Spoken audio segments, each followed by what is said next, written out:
All right, y'all, let's have the conversation. So I am on my way to work today, and I am too thrilled to be at this point.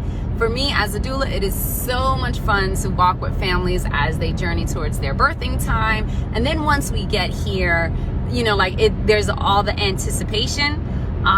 So I want to talk about induction. Now, I made in an earlier video some reasons why, inductions are not necessary. Now I want to talk about some reasons why inductions are necessary, not from a medical standpoint, but from the recognizing that birth is a full spectrum, physical, mental, emotional, and spiritual event, and what are some things that might be going on inside of us that is actually holding up our labor, which makes an induction necessary. I am not necessarily against inductions. I think inductions are a great tool when we are using them as the tool and not as the agent, okay, so how can I put that in better words?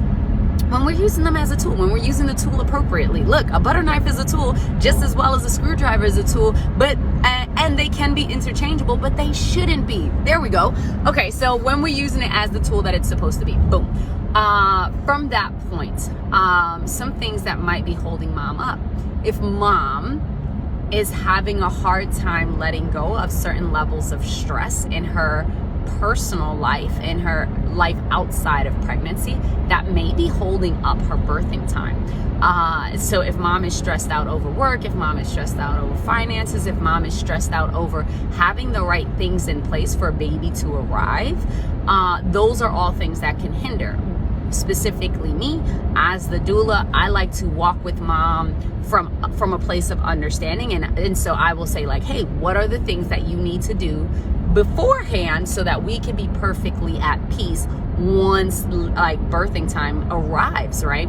And so I do my best to help mom to answer all those needs much earlier than 40 weeks, right? But there are some things that we really can't get to. We can't get to everything. Sometimes there is something going on in her mind, her own thoughts and her belief systems concerning birth, whether or not she believes that she can birth. But even sometimes people are like, oh, I'm confident I can do this. Confident, look, I'm gonna tell you straight. There's a fine line between confidence and arrogance, and confidence, when it's true confidence, is backed up by experience as well as information and education. So if you are lacking information, you are lacking education, and all you got is a whole lot of gusto, I'm going to say that we may have to do some additional prep work, right? Because we don't want to walk in there fully confident and then get our bubble burst because we were not actually prepared. But the other thing that I want to bring light to is proper childcare.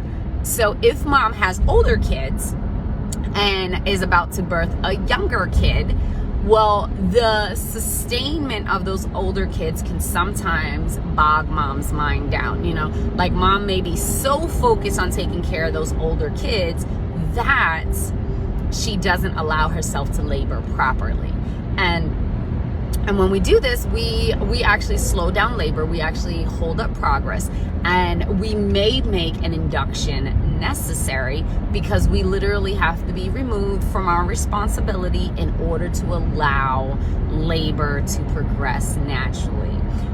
So these are some things to consider. If you have helping hands, look, the grandmas and the aunties of the world, I absolutely live for them. I love when people come into town, when they cross town, just to stay with the bigger kids so that mom can truly focus on what's important to her at this time.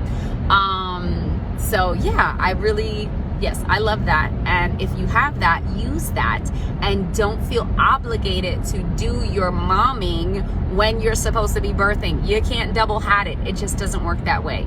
All right, y'all have a great day. Bye now.